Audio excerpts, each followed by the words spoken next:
Yeah, looks like we're live to both. All right, so hello and welcome, everyone. Heyo. This should be the very beginning of the show. This is Awesome Hardware live show. Kyle and I do it every Tuesday evening, 5:30 p.m. Pacific time is when we stream live, and we stream live to twitch.tv/awesomehardware. So hello, everyone on Twitch. Also streaming live straight to YouTube to my channel right now, which is Paul's Hardware. Second half of the show, which we'll get to in about an hour, will be Kyle's half, which will stream to Kyle's channel, Awesome Sauce Network, Yes. which has regained good standing, at least as far as being able to live stream and all that good stuff. So Yes. Kyle was going through some issues with his channel recently. We'll leave that to his half of the show, but let's just say things have improved. Yes. Some steps have been made in the right direction. So we're happy about that. We're happy to be streaming to both places now, because we know some people prefer one venue or the other, and we like to give you the option. We like to give you the choice to do whichever one you might very well prefer. Other than that, drinking some beers as usual. I do not look sad. Finishing up a Downtown Brown. Oh, nice. I did not. Kyle's got a very nice beer. Did you not see the tweet? I saw the tweet. I didn't know you were drinking it today. It was a special occasion. Yeah. So actually, yesterday for Easter, I was with my in-laws and that side of the family on my wife's side, and my cousin-in-law and my uncle-in-law gifted this to me. They just took a trip up to San Francisco, and it's from Russian River Brewing. It's Pliny the Elder, very popular, extremely rare and hard to find in store IPA. It's also one of my favorite IPAs of all time, so I'm really thankful for them. Dean and Brennan and the DeCostin family, thank you guys for hooking this up. The reason why it's already half gone is because I had to give half of it to my wife. She actually made a point. That's why it's already delidded and stuff. I see. Delidded. Yeah, 'cause she was like, "You're not drinking that whole thing on the show." I'm like, "But it's the." She's like, I was like, "Okay, I don't want to come, end the live stream and come home to a monster." You're married now. You share everything's 50-50. You share everything. That's right. So, but totally worth it. So, sweet. All right. Yep. Well, cheers. Cheers. I'm going to say cheers and finish my beer so I can open my other beer. Yeah, there you go. I'm not drinking a whole lot tonight. I've actually been a little bit under the weather the past day or two. But fortunately, I rested up quickly. That's usually if I ever start to feel sick, I'm like, I'm doing nothing. I'm doing nothing, and because I want to feel better immediately. And usually, if I take one day and kind of just chill and don't do a whole lot, it's very helpful. All right. Do you want a sip of this really quick? I will not say no. Just to get you in the mood. I would just feel terrible not sharing the wealth. That's really good beer. Yeah. It's just, if you guys haven't tried it, make the trip. It's worth it to San Francisco. There's so many layers of flavor. All right, let's do some quick beginning of the show announcements here that we usually do, which is that if you guys want to help support either of our channels, the best way to do that is to check out our stores. Yeah. Mine is paulshardware.net or store.paulshardware.net. I have some polo shirts. I have some other shirts with my main logo on them. I also have my logo with the thumb screw, as well as some pint glasses and mugs. I guess is what I'm trying to say here. So again, paulshardware.net. Kyle's store is awesomesaucenetwork.com/store. Yep. These are his materials that you can also purchase there. All very high quality stuff, and a great way to get yourself some merch and also help us out. And in case you were here last week and you're wondering, what about those special shirts? Yes. The new ones. Those are on hold. I was not the only one who was under the weather this week. Actually, our shirt guy was also not feeling that great. So, John, I hope you're feeling better if you're watching the show.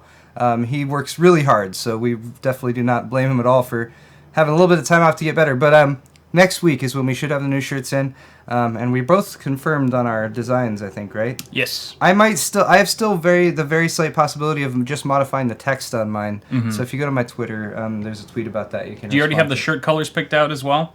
Yes, actually, I think I'm going to do just black, and I'm actually going to do this gray here. Okay, yeah, the same that's one. a nice I one. like the heather gray. So yeah, these types of shirts, because they're a little bit higher quality, they're super soft. They cost like $1 or $2 more or something like that. So worth it. But yeah, totally worth it. Cool. All right, a couple donations just flew by really fast. Sorry, I missed them. There was a Pup Shepherd donation. Yep. Hope all goes well. Thanks, Pup. And thank you, Pup. Appreciate that. Carter also donates $1. Says, "Why do I want to rub Paul's head like a magic lamp?" It's because it's kind of shiny. I'm just it's a little shiny. I'm scared of what genie might come out of your mouth. That's right.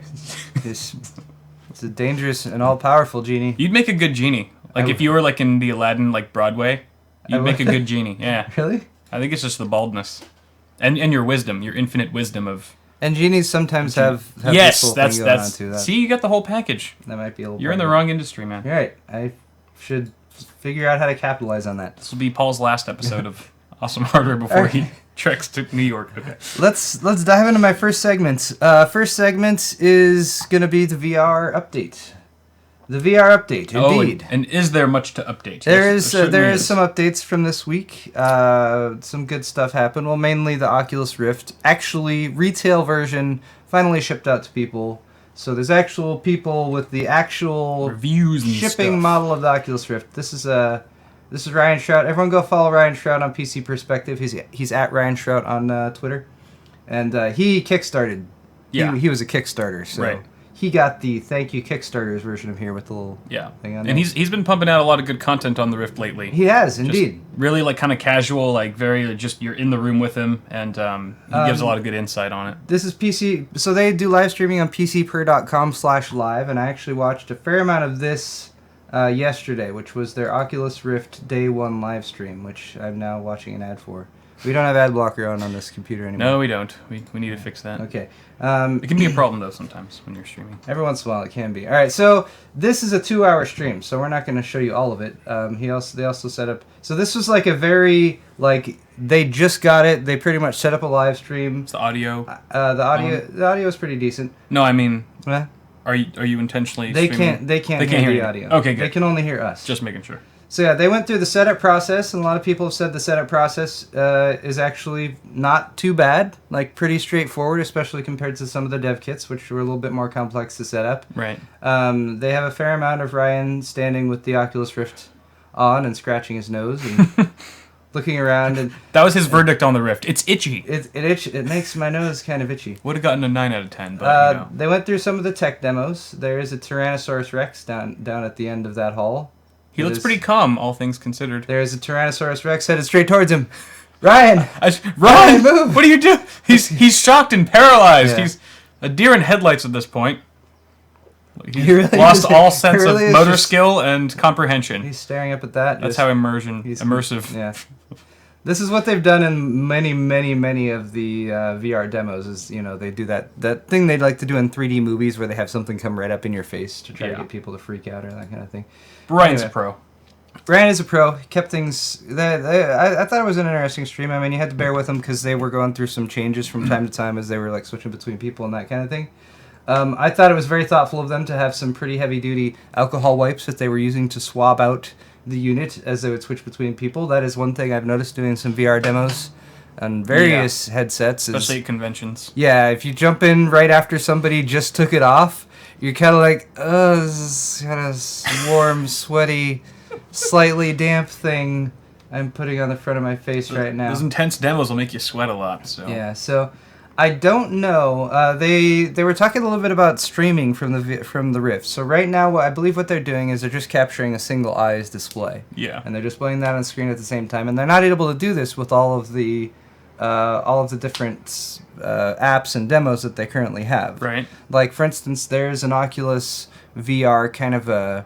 It's kind of like if you log into Steam and you have the Steam UI right there that you can choose your games and everything. They have that, but it's a VR demo of that you jump into with that. Right. And that doesn't go through the streaming setup that they have, so you couldn't see that when they were doing it. Yeah. Anyway, though, apart from that, they did a lot of the things that you might expect. They went through several of the tech demos. They did play some Eve Valkyrie, which I believe this is. Yeah, so they did a decent amount of Eve Valkyrie flying around and that kind of thing. This was a very fun demo. It's very well suited to the Oculus Rift, and it wasn't much different from what I saw. What they did say about it was that it's definitely a lot more comfortable and a lot lighter than some of the earlier versions that they had here. All right, now they were swapping out here. I want to get up to Alan's part because they're playing this. What was this? Lucky Tail? Yeah, it's a Sonic game, I think. Right. Which is a platform, like a what do you call it? Third person platformer. Yeah. Which basically you move your head around as the camera instead of moving the camera around with the thing, which seemed like kind of interesting, and I'm sure it's fairly more immersive. It wasn't as interesting to watch. Probably for beginners, right? Perfectly honest. Yeah, and just a kid's game, and probably a fairly easy game to port over and get working. Yeah. Anyway, here's Alan. What game is this that he's playing? This is a this is an RTS game. No, I'm sorry. This is a tower defense game that he's playing, and I've completely forgotten what the title is. Where is it? Where is it? Does it say in the table of contents or anything? Like... Defense Grid 2. Oh, okay. This is the a special version made just for VR.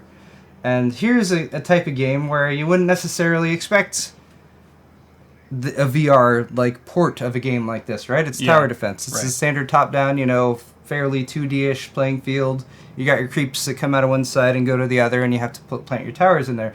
But what he found is like certain things, like you see how he's kind of leaning forward and looking. It's like you have a little virtual playing field, and you can like lean over and look around at different sides and that kind of thing.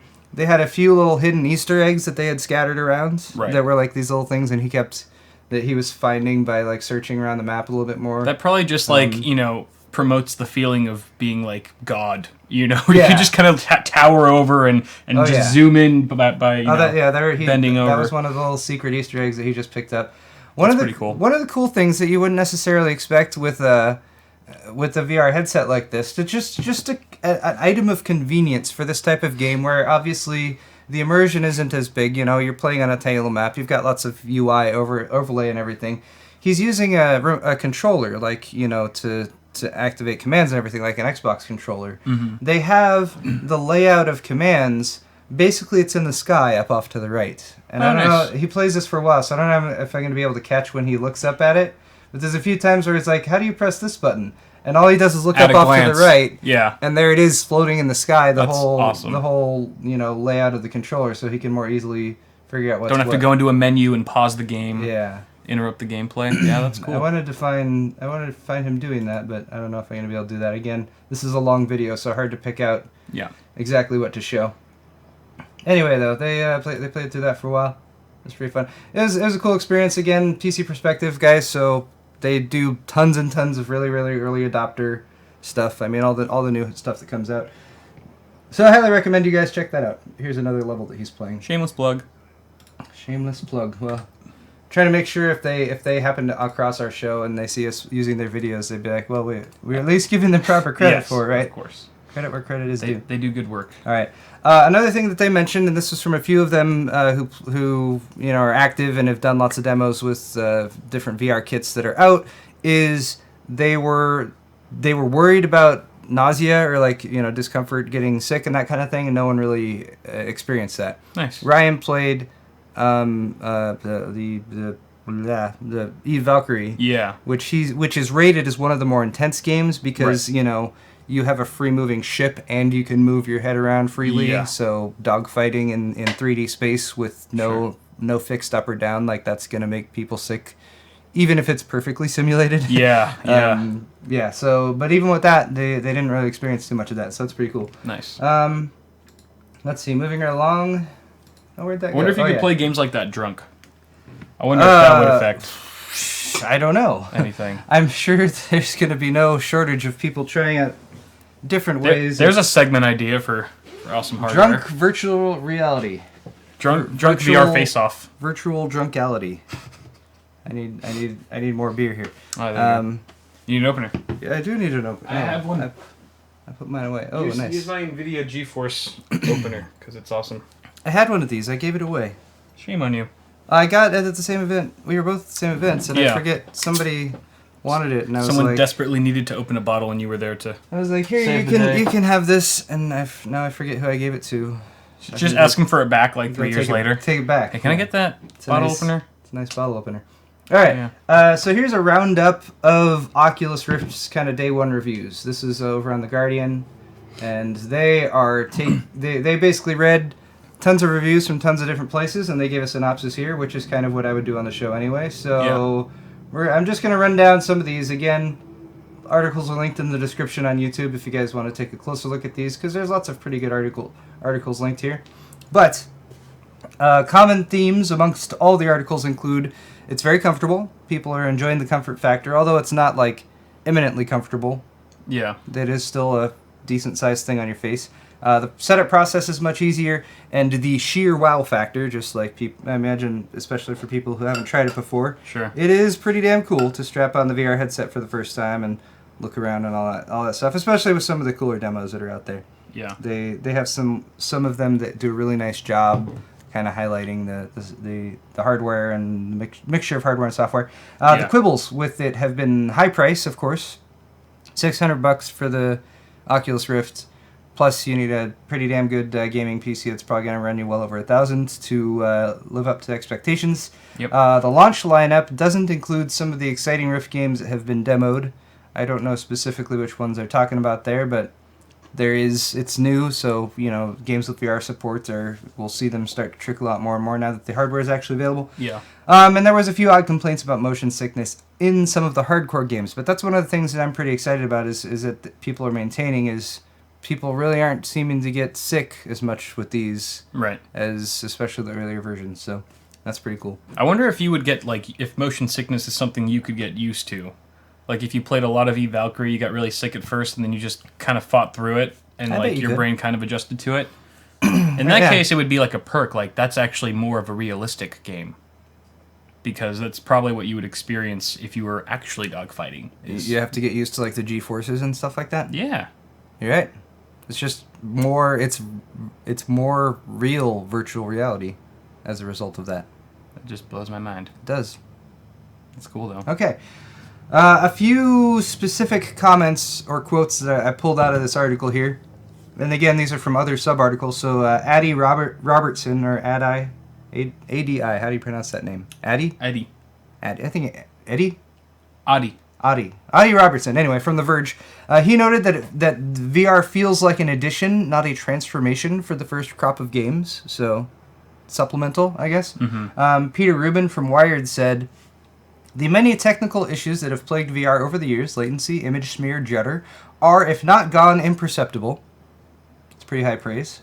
Yeah. The only moment of discomfort he discovered when doing his testing was a virtual air hockey game, and that's because it was causing him to whip his head back and forth quickly. Yeah. Probably maybe to follow the puck, or probably maybe was he controlling the...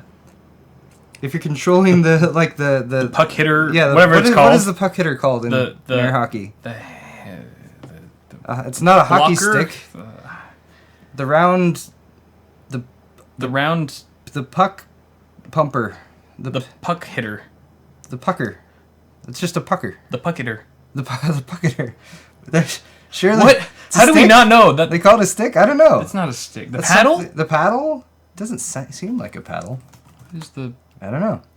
Bumper? It's puck bumper? A bumper? I don't know. It's a mystery that I think will never be solved. Anyway.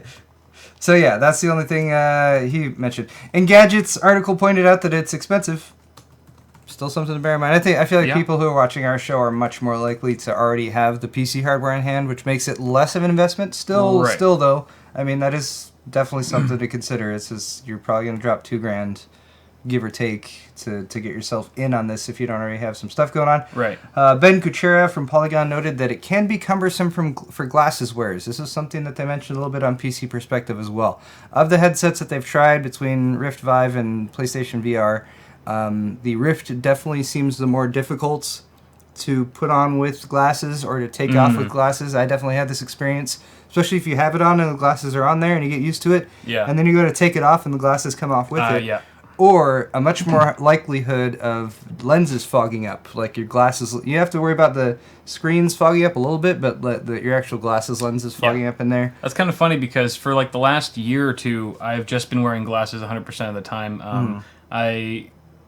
For whatever reason, I just got too lazy to re-up on my contact lens supply. So for the last year and a half, I've just been wearing glasses. But now, the one thing that's going to actually incentivize me to regain a prescription for contact lenses is virtual reality headsets, which is kind of funny.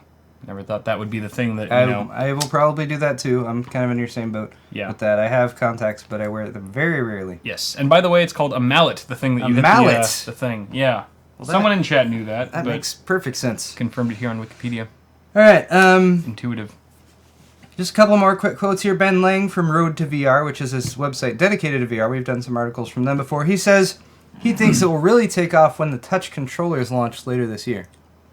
Which I would agree with that. Yeah, we've already used some of the demo touch controllers that they have. Yeah. And that's pretty cool. I mean, the ability to like point guns and stuff like that with those is definitely really nice. Yeah. I forget where I was reading a review of the Rift from which site. The name escapes me. But the guy said that the Rift headset was really cool, but it was only once he had the touch controllers that he really felt like it was a new leap, like a huge leap in gaming as far as the experience goes. Because at that point, he was able to stand up out of his chair. And so he was using his whole body suddenly, not just turning his neck, which created this whole other layer to the gameplay experience. The one example he pointed out was a basketball game where, like, you could do that with the controller and you could look around, to see if people are passing to you or where you have to take the shot. But he said as soon as he was at the 3-point line or at the free throw line with the touch controller standing, his whole body got into the position as if he was really about to make that throw. And that kind of added that whole other layer of perception or whatever. So I do agree with that. I do very much like the games that it's not just your head floating around in a virtual reality space. The game needs to know what you're doing too. Yeah. And I think that helps a lot. And that seems very smart too, because this is an early adopter launch going on right now. The touch controllers and there's going to be another huge push towards Christmas time, when everyone's buying stuff again. True. And that will coincide with the touch controllers and all that good stuff. One last one. Jeffrey Fowler from Wall Street Journal said it's not ready for mainstream. This is one of the more negative reviews in there. Although I'm not sure if this is the same review. Jason Evangelo from our writer friend who writes for Forbes and some other places, he was kind of complaining, or he was talking some shit on one of these articles because they basically said it's more cumbersome than the PlayStation VR and the graphics quality is no better, or like something like that. I don't know if this is the same article, but I saw him. But you also have to look at the publisher. It's Wall Street Journal. Yeah, how often, what do they really know? I mean, who knows? It's not as a dedicated of a tech publication, that is for sure. Yeah. All right. And they might have been using shitty PCs. Maybe they didn't check the recommended specs or something. He was using a system that was sent for him. Okay, these, never mind. when you write for the Wall Street Journal, they send you a whole kit to make sure you can plug in everything. He still complained though that he had to do a driver update. Oh God. Because consoles, they never have to update themselves these days, right? How much you want to bet he's a Mac user? I don't know. Thank you, Will, for the... Should have read it more in the article if I wanted to talk shit. Will just gave us $2 for baby oil. Hey, Will, thanks. We're going to have a lot of baby oil. Our baby oil ration would be endless if we used all of our donations for that. We're never going to run out. One day. All right. We'll use it. This was, who, I think this might have come from Brad Chacos. Oh my God, it's so good. But he linked this from Jeremy Williams, or Jerware. He built this. Look at this thing here. It's a VR pinball controller. That's awesome. Right? So, all it really is this little freestanding thing with some buttons on it. Yeah. But it's got the Oculus logo on it too, which is kind of cool. And then you can stand on it with the Rift on and play VR pinball games. Do they have VR pinball games? Did he develop them as well? I'm guessing he's... oh my God, it's so good. VR pinball controller. PinSim is a huge success. Analog plunger next. I'm curious to know where, if people are just already developing VR pinball games, or if he's doing that. I don't know if he's doing it or what. I wasn't really aware of this guy, actually. Jeremy Williams, what's he do? Let's look at his... What do you do, Jeremy? I try to make using technology fun. Okay. He's from San Francisco. So. I'm down with that. Yeah. I'm down with that objective. Anyway, so I was looking at this. I was like, "Yeah, that's cool." And and it made me have this thought. And I wish I had I was gonna do a straw poll or something, but it's really an open-ended question. But my thought was what other physical objects, such as this, might you build that in a VR world might be overlaid with something fancy, but that would give you something physical to interact with and touch. So this simple unit here, you set it up. And granted, you're going to have to be pretty into pinball games, but there are people who are really big pinball enthusiasts, and programming the games for them isn't insanely complicated or anything like that, as far as I know. So yeah, I can't. I don't know. Does anything else come into your mind? I think an obvious one is a rifle. Yeah. Or something like that. Gun Like having a game. rifle that, kind of like takes you back to the Time Crisis days in the whole arcade space, but now you've just got the VR headset on. Yeah. And they already kind of have that with like the touch controllers for Rift and the motion controllers and whatnot. But that's kind of more like. Oh, Jeremy's from Tested. There you go. Thank you, chat. Cool. Tested. All right. Thank you for the correction. Tested. Thank you. I am very familiar with Tested, but I haven't spotted him on there. All right. Yeah. So I mean, yeah, you've already got the hand controller, the motion controllers. Like it's kind of like fits snugly in one hand, so that's kind of more like a handgun experience, I think, which works well. I did one of the zombie shooter demos at CES with the HTC Vive, and that worked really well. But I think eventually we're going to start to see some kind of rifle implementation. But I mean, who knows what else? I mean, does anything come to your mind? I don't know. It'd have to be something that you physically interact with regularly in real life. I mean, I gotta imagine there's going to be cockpits or like. I don't know if there could be some sort of standard developed for it, or maybe a standard for like panels or something like that. But you have to figure at a certain point, they'll have to be able to they'll have software that automatically detects, say, you have a flat panel, almost like a green screen laid out thing with maybe a symbol in the middle of it. And in the VR headset via the software, you're able to look at that. The software recognizes that and overlays, a touch screen on it or something that you could actually interact with. I mean, this would be more along the Vive side of it because it'd have to be seeing what you're doing, or you'd have to wear gloves or something like that. Yep. But there's lots of possibilities for that. So imagine like a cockpit, like whether it's for flying, like a helicopter or something that's universal that could work in multiple different sims. Yeah. Where you're able to sit in that and have a controller in front of you or a steering wheel. But that has some kind of universal, recognizable thing by the software, like a camera that you'd have. Yeah. I don't know. No, yeah, that makes sense. I'm not being very eloquent in describing my concept I know here, what you mean, though. But I hope you guys get what I mean. But yeah, then you could just sit in it, and you could have like tens or hundreds of different sim games that you're able to sit in that and interact with things. But as you're looking, it's like, oh, I'm in a race, I'm in an F1 car on a race course, now I'm in a helicopter flying over Nam, or something like that. I don't know, just that kind of. That'd be cool. A dashboard of the truck simulator, something like that. I like it. And then I imagine there's lots of other possibilities too. Yeah. And I can't think of any of them right now. Neither can I. I feel like there's a shit ton out there that are escaping me at the moment.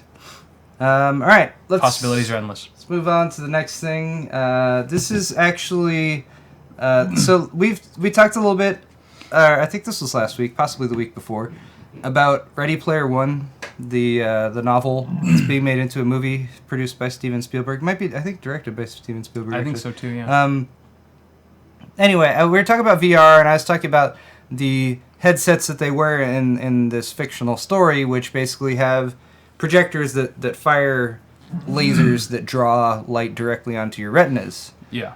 So Matthew Coshatt, I believe that's his name, on Twitter, or Mac and Cheese, MACNCH3 Easy 3.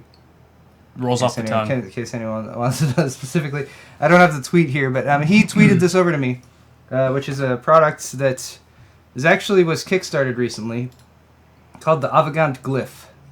So here's Dieter Bohn from Verge wearing it, and basically it's like, a set of Beats headphones or something like that. You can flip them up and actually have the band go over the top of your head and just wear them. Or you can flip it down like this, and it's got little projectors that fire beams of light onto your retinas and draw on. How does that stay on your face if you're just? I mean, is the clamping force just? I wonder if it's just super strong because it looks like I think it's meant to rotate, maybe in the ear cups or something like that. But yeah, it's got these little projectors. Fires it. It's roughly 720 resolution. Or I see. There's a nose piece. Yeah. For your brain. And although I do have this in the VR section, this is not necessarily a VR product. This is more like for watching a virtual screen that floats in front of your face. Interesting. You can also use it for gaming and some stuff like that. Huh. And I was just like, that seems like a pretty cool that I guess they have this so far. I mean, granted, this unit itself is a little bit on the, I don't want to say bulky side for what it does, but it's not as big as a typical VR headset like what we're seeing with the Rift and the Vive. So anyway, I don't know. It'd be weird to see people in public with that. It would be weird to see people Like, dude, that guy's headphones in public like just that. like fell on his face, and he doesn't even care. Yeah, so He looks amazed. I wanted to show that to you guys because that's pretty cool. It plugs in via HDMI, so just plugs in. Yeah. Projects light off of 2 million micro mirrors in the headset, and projects that light straight onto your retina. Yeah. Which actually is very similar to DLP. Right. Because DLP has millions of little mirrors that bounces the light. It's just instead of bouncing it up onto a projection surface, it's bouncing it onto your retinas. $700 was what people paid for it on Kickstarter. You can buy it. You can order it straight up right now for $700 still. And the quote I took from this article here on CNET goes like such.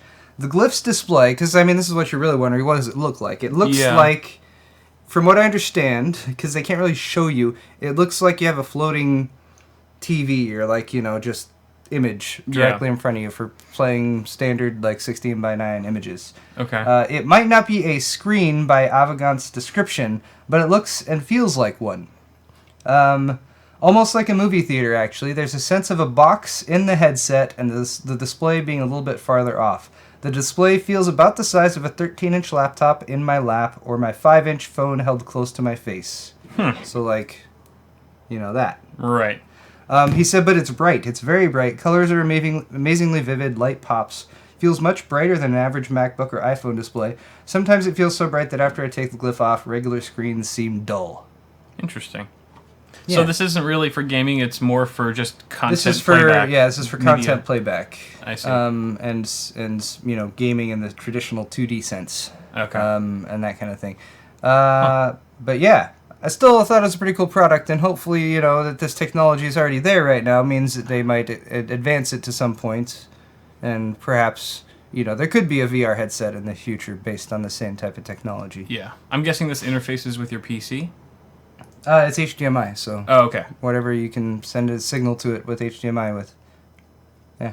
Well, that's cool because pretty much, developers of whatever content you're viewing don't have to implement support for this piece of hardware. It just natively can play back anything you have. It's quite your quite computer. flexible in that way. Right.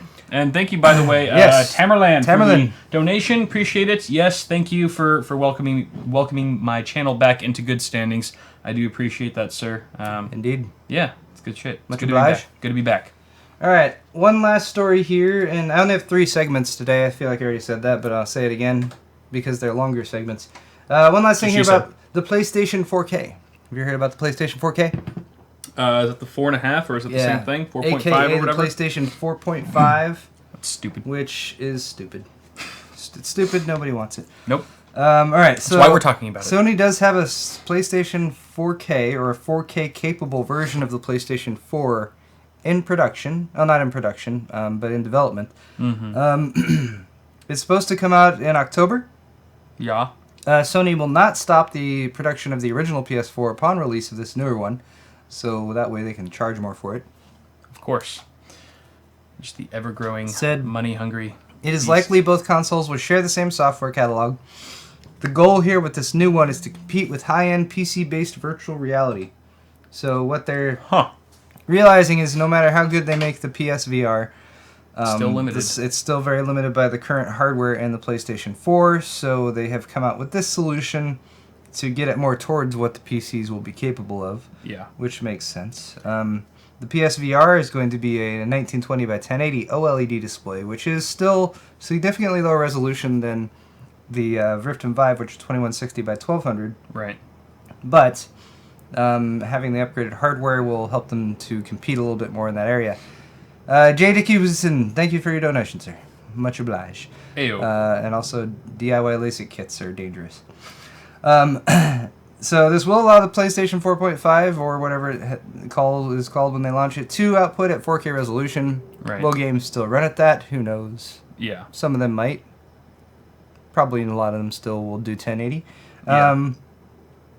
But yeah, I guess when the PSVR comes out, they're going to launch this alongside of it to allow people who invest in that to get a better VR experience. It's not. It doesn't seem to be clear right now that like this version of the PlayStation 4 won't be required for the PSVR, but it will be an option. Yeah, I think things will look prettier on it. Yeah, with they'll the be able to do better resolution 4K version. And who knows? Perhaps there will be certain games or certain titles that are exclusive to the more powerful version. Yeah. Probably not many of those, though, I would guess. Right. They're going to want to hit the install base that already exists with the PlayStation 4. And my guess, it's probably going to be using like HDMI 2.0. So 4K at 30 FPS is probably what you might see in some AAA titles with it. But did you know that there are some rumors that speculate PSVR coming to PC? I did see a little bit of that. Yes, and we'll be talking about that on my half. Oh, well, that's good. That's Yeah. good. It's a great tie-in. Yeah. Okay. Bridging the gap. Let's move on to Tales from Space. Space. Space. We do not have the Not .com. not .com. This is from BBC. Actually, we need to change that. Tales from Space. Some of it's from BBC. From .com. Tales from BBC. We are going to be talking about Tales from Space from all over the globe today and space. Does that make any sense? Doesn't make any sense, does it? No. Closing a bunch of stuff. All right. I mean, maybe. So there's a Japanese satellite launched a couple months back called Hitomi.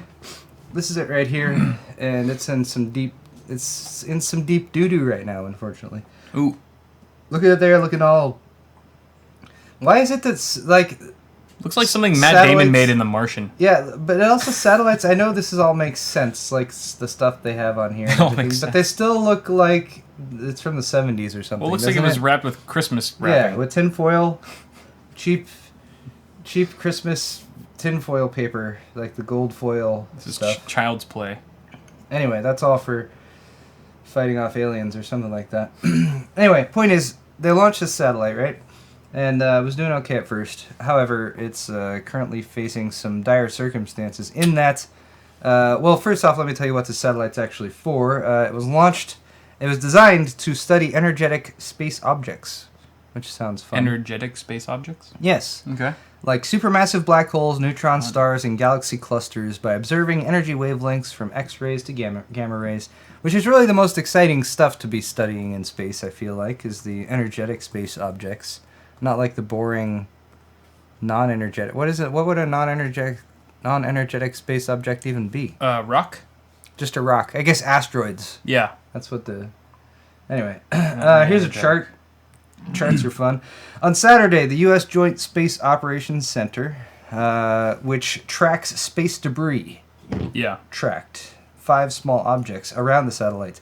Ground control in Japan managed, I guess, communication with the satellite was cut off.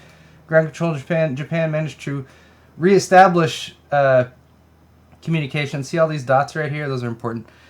I'm trying to give visual aids here. At the same time there, I'll scroll up. It's the worst visual aid ever. Yeah. Anyway, the satellite suddenly appeared to change course. Observers on Earth have seen it appearing to flash, meaning that it might be tumbling in orbit. Jonathan McDowell, who's an astronomer at Harvard Smithsonian Center for Astrophysics, says there are 2 possibilities. The spacecraft may have suffered a battery explosion or a gas leak. I think there's another possibility, not to refute astronomer from Harvard, Jonathan McDowell. Aliens. Yeah. The obvious choice. I guess that is an obvious possibility. I was going to suggest debris, because there's a crap ton of debris. Alien debris, I agree. Could be alien debris deposited by aliens. Anyway. They're messing with us. This satellite cost 31 billion yen. That's about $273 million, or 191 million British pounds. And it costs... That's just the cost to the Japanese government, by the way. It does not include instruments supplied by NASA, Canadian Space Agency, or the European Space Agency. Yikes. So... It's a lot of yen, We don't know. I don't... Well, unless something has happened in the past 2 hours, because I haven't checked this story in the past 2 hours, we still don't know exactly what the status is. I mean, I hope all reasonable people would hope that it, there's somehow recoverable, but it certainly seems to be a bad situation right now. I just want to find out what caused the flashing. Finding out what happened. Well, I mean, if you watched Gravity, F that movie. That movie's terrifying. Yeah? Yeah, I was scared out of my freaking mind. It's just like one of those movies where it's like it's almost like one seamless cut, so you're just on the edge of your seat the entire time, and it feels like you're.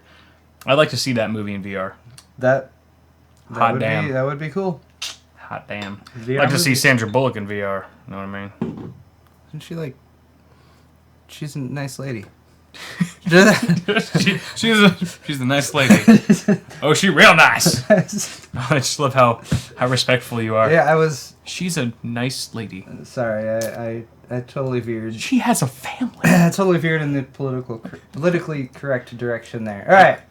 Should you use that as your pickup line back in the day?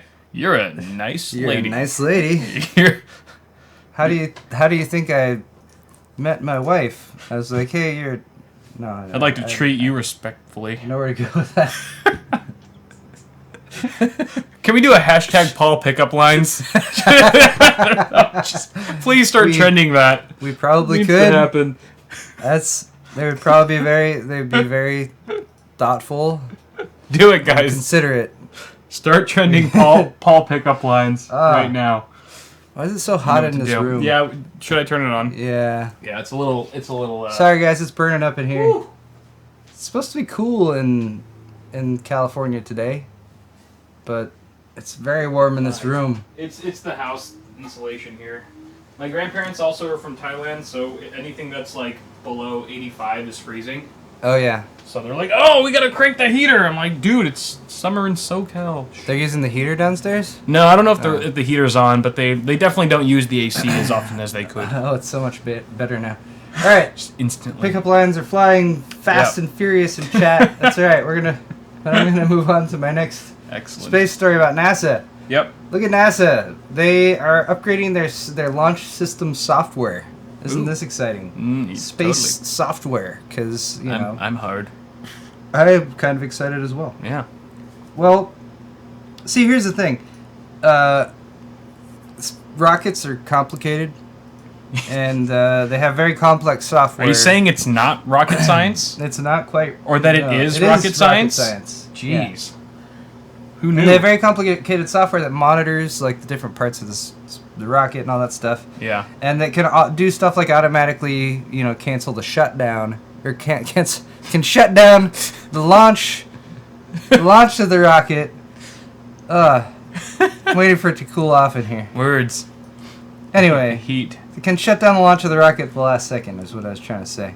Wait, what can shut it down? The software. The software can. NASA's been working to upgrade their software for a while, but the budget has gone crazy. They're 70% over budget. Jesus.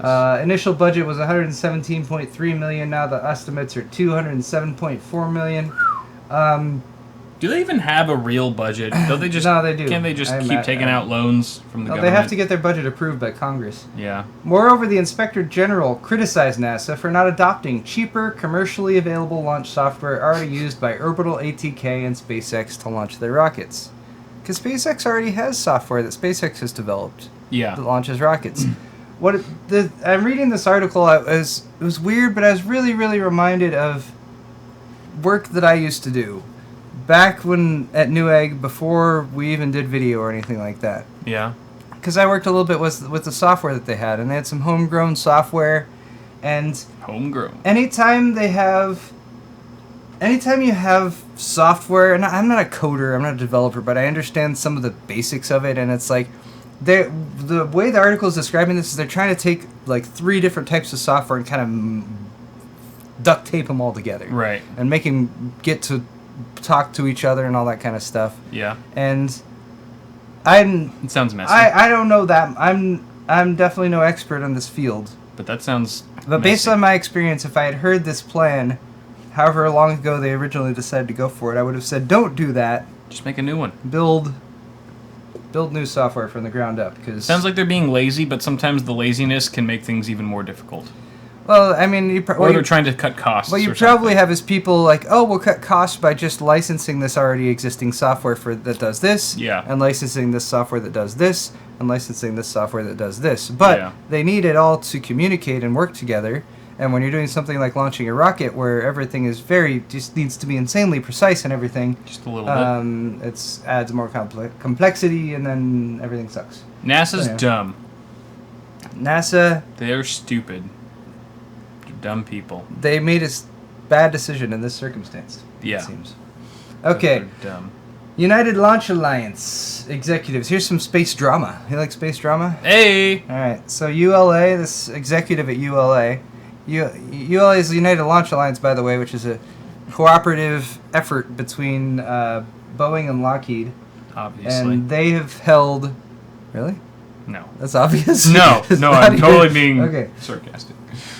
But they have But I been... didn't know that. We talked about this a little bit in some past episodes. They have been like the primary holders of most of the government contracts for launching satellites and everything up until recently. It's only recently that there's been commercial competition for this from companies like Elon Musk's SpaceX. Mm-hmm. So this executive from United Launch Alliance was doing a interview, and he made a series of candid comments about the firm's position in the industry and its dealing. This was at a seminar at the University of Colorado, and there's two aspects to this. One is that he was basically saying that they can't compete with SpaceX, that SpaceX is doing things more efficiently and more inexpensive, and Get on my level, bro.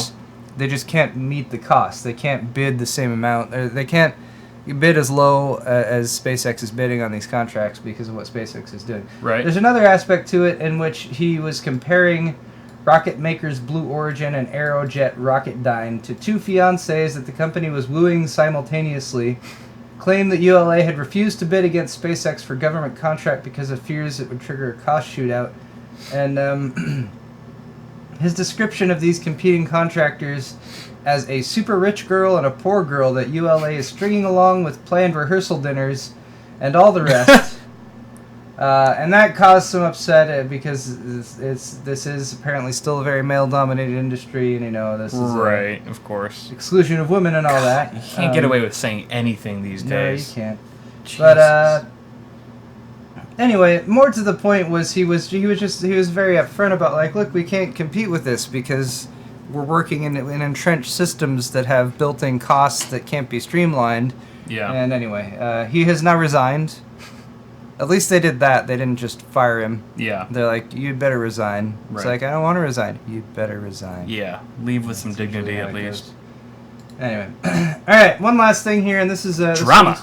just kind of fun. Drama for your mama. There's ESA. an international moon village, right? No, there isn't. There's going to be. Maybe there will be. Ooh. This is from ESA, the European Space Agency. I'd kickstart So you that. see how we're hitting we're doing space all around the world today. We got NASA stuff. Literally We got around Europe, the world. We got like Europe. the We got moon. Japan. We're not talking about. All right, so check that. Look at that. Look at that. Is that a hobbit hole on That is the exactly moon? what it looks like. It's Why a is hobbit this hole on the video moon. so damn choppy? Jesus. Anyway, so look at these little hobbit holes. It's a moon village, and I want to move here and live with the moon hobbits, That looks great. which must live in here. But I don't know. There's some cool things about this story. One is that they're talking about using 3D printing robots Yeah. to basically harvest the material that's already on the moon. Look at that. Look at that robot. It looks like a Boston Dynamics type of. It looks type like of machine. a metal praying mantis. But, anyway, this guy's boring. Our AI overlords. He's not boring. They kept sliding the camera back and... Sorry, Was that a football? What is that? No, that's Neil Armstrong's first step on the moon. Oh, that's his footprint. Anyway, here, let's just look at a little bit of this graphic that they have here. So they have these 3D printing robots that go and they gather up the stuff, and then they use it to build habitats. They don't have it yet, It's like though. this, They're this making rover. it, or they're talking about so making see the it. rovers? And look at it's got a little scoop. It goes Scooper. up there with the scoop and like drops it I down. could use that for my cats. And then it's got this weird vacuum thing that makes a cool pattern. It's a fucking know. Dyson. Yeah. Anyway, there's this, you drop this thing and it inflates, it does this inflatable membrane and then it builds everything up around it. Like that. Look at that. What? This is super cool. Wait, that looks like it's being 3D printed. That's how you build moon villages. It's also a really cool time lapse. I don't know how That's they're the gonna- real-time speed of these Yeah. robots. It'll build it that fast. Anyway, and then the people live inside. You Yeah. can see. Why does the camera keep moving?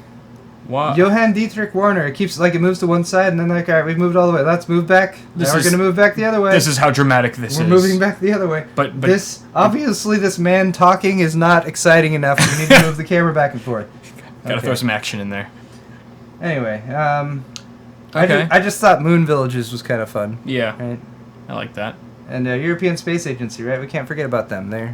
And he's also, I mean, they're also very cooperative. Timber. With they work with lots of different countries in the European Union as well as other space agencies outside, including China, as well as NASA, of course. Yeah. Cool. Okay. Yeah, I can tell you think cool it's as I Kyle. yawn. As you yawn, That's like, really interesting, damn it, Paul. Paul. I'm sick of your space bullshit. Fascinating. Space is important, Kyle. Oh. We're all gonna live there one day. We already do. All right, let's do some news. All right. Show's almost over, right? Hey. My half's almost Your over. half. Damn you. News. Where did the news? News is gone. News. Why is the news gone? AT&T. I gotta find news. Oh, you don't Hold have the lower thirds? on.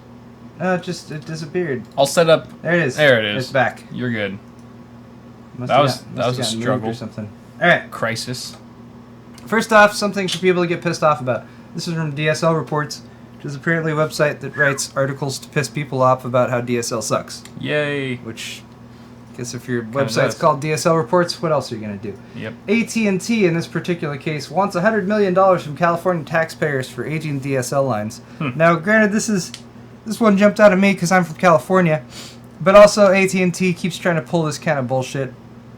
Under Assembly Bill 2130 in this case, which was written by AT&T lobbyists, mind you, AT&T would receive $100 million from state taxpayers. You know who that is, hell no. Kyle? That's us. That's us. Yeah. It's the two of us. We're in California. God damn it.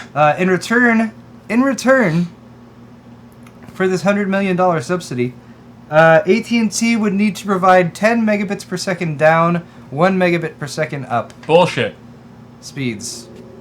That's lame. It also says they would have little to no oversight on whether the $100 million they got was even being used for this DSL service. Now, keep in mind first that 10 down, 1 up is pitiful. Yeah, that's sad. I mean, that's those speeds you got excited about in 2002, maybe. Yeah. And the fact that AT&T and lots of the telecoms have taken tons of money, ridiculous sums of money already from the government, and for years AT&T has taken billions from federal and state governments in order to provide DSL service that they have no interest in upgrading. They're not even spending the money on upgrading the service because Right. it's crappy anyway. They should be spending the money on deploying fiber everywhere. Yeah. But they don't really seem to want to do that either. In most areas, AT&T is making it abundantly clear they're giving up on DSL and the fixed line broadband entirely. And if you were to do an audit, it's guaranteed you'd find billions in past subsidies that never reduced in tangible improvements. That's so stupid. That's stupid. AT&T sucks. All right. Intel has retired Tick-Tock. No. Wait. Yeah. This story also... What? I don't know. You don't know? You don't know what to think about this? No. Yeah. I mean, I don't know. I mean, I guess it's good. This story is a little bit old because it came out, I think, the day after last week's show. Yeah. It's also something that's been sort of anticipated for a while. ARS Technica article here, by the way. This is how their technology process used to work. They'd have a tick and a tock. Tick was a process shrink. Tock was an architecture improvement. Yeah. Did that for a while up until Devil's Canyon launched, which was the Haswell refresh, which was their first, in my opinion, double talk, I think. I think it was a double talk, yeah. But now they've officially stated, all right, now we're switching that up. We're adding a third step, which is optimization, which is kind of what they're doing with the Kaby Lake launch, because the Kaby Lake processors are still going to be Skylake processors. Right. Same manufacturing process, same microarchitecture. They're going to be refinements. So that would be Right. the optimization side of it.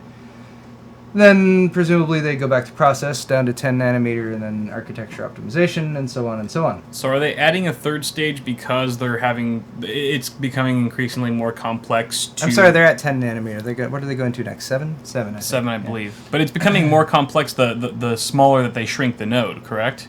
So that's taking a longer cycle, and so that's why they're throwing in a third Wait, one. no, they're at 14 now. Why am I getting confused by They're this? going from 14, yeah, Yeah. 14, and then next will be 10, and then So 7. Kaby Lake is also 14.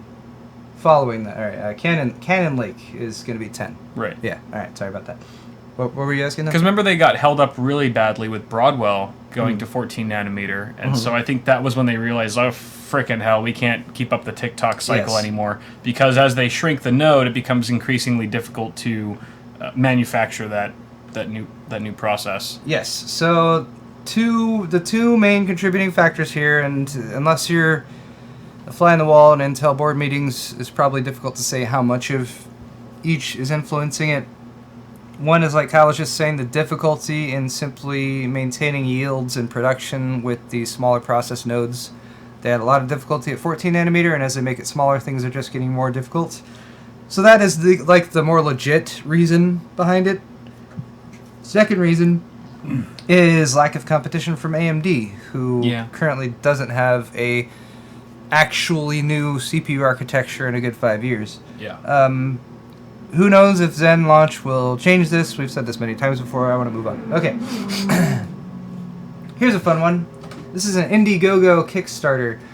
This one is specifically for our European viewers out there, because if you're in the U.S., I'm sorry, but I don't think this is going to be available to you. All the Brits. This is a Kickstarter by Hydra, brand new Kickstarter. I think this just started today. There's only 2 backers to it. This is AIO? What is this? No, these are cases. Cases. Yes. Ooh, desk cases. There's There's a desk case. Stand-up case. There's a box case, and then there's sort of seems like more of a concept style with a little bit more open look at it. Anyway, Tell me more. It's called Hydra, and the video's moving slowly, so let's move down and just look at the pictures. Yep. Some stuff about the company, blah, blah, blah. Anyway, here's a desk. Huh. Looks kind of cool. Make it bigger. Is that just design at the very bottom, or is that airflow? There's two sides. There's 2 sides here. So there's a desk here, and the desk here. Here's a side view of the desk. So you can see there's a larger area on one side. Yeah. So I imagine that's for more stuff. Hold on, I think there's a build in it shown here. Look at one side of the desk leg could just be fans. Could just be all radiators. Your right leg will be freezing. What kind of radiator? 4, you can put 4 360 rads right down there in the legs. And I guess depending on whether you want your leg to be warm or want to keep that heat away from your leg depends on which way you want those fans running. Or 3 480s. Could you do 3 480s?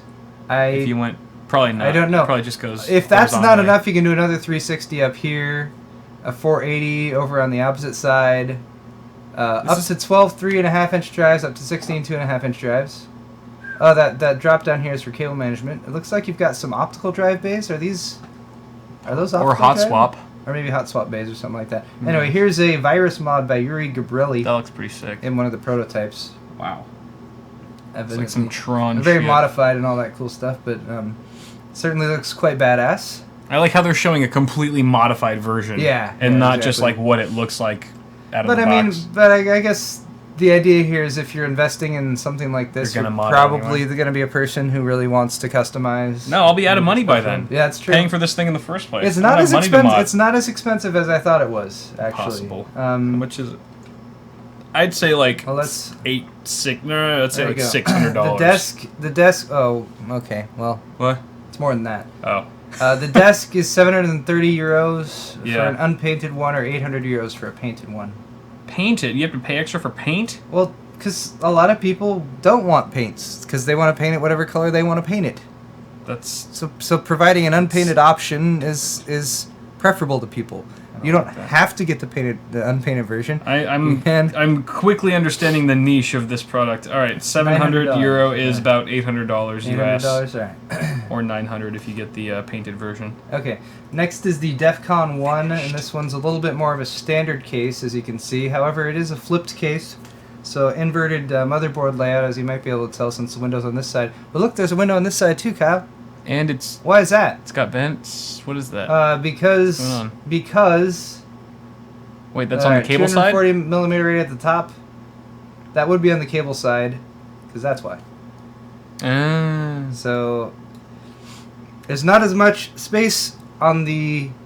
Interesting. On this side, on where your motherboard would be. Right. But it would have, and I don't think it's shown in this picture here because I don't see ribbons, but you'd have to have 2 ribbon cables coming from your PCI Express slots here, going up over the top of the motherboard, and then coming back down on this side to connect to your graphics cards, which would be on the opposite side of the case, in a position to get nice fresh airflow, and also to be very visible. I think that's a really cool layout. I think that's pretty badass. That is unique. It's unique, and I've seen similar stuff, but I don't think I've seen something exactly like this. Right. So you can see this is where your I/O would be for your graphics card here at the back. Mm-hmm. and also your motherboard, all that good stuff. Is there like a dust filter on that window, or is it just? How does that work? I don't think so. I think there's just some gaps in the plexi or whatever that's right there. Gotcha. And this one, wait. DEFCON 1 is 150 euros unpainted, or 180 euros painted, but it says no PCIe riser. What's that mean? It has no riser card. You don't get to plug in your graphics card, I guess. To buy it sold separately, apparently. All right. That's lame. Why wouldn't they include that? Yeah, I kind of agree. What? But still pretty cool. It's definitely different. Interesting how they have the SSDs Here's a shot of the graphics card. more horizontally, or in that orientation. Oh, here. Oh, yeah. Well, because they shrank. So you There's also not enough room, yeah. If you did have an air cooler on your CPU, you'd probably be a little bit limited on the height of it there. Right. You want one of those flat, or get an horizontal AIO ones, yeah, or an AIO. Yeah, it's probably more made for water cooling. Anyway, there's the Hydra crystal. I didn't look as much as this one, so the crystal. There it is. Ooh. So this one also looks like has some ribbons for the graphics cards. Although I think these are just 3D renderings. I don't think these are actual. Anyway, also fairly unique look. So it looks like the motherboard is vertical, but the graphics cards are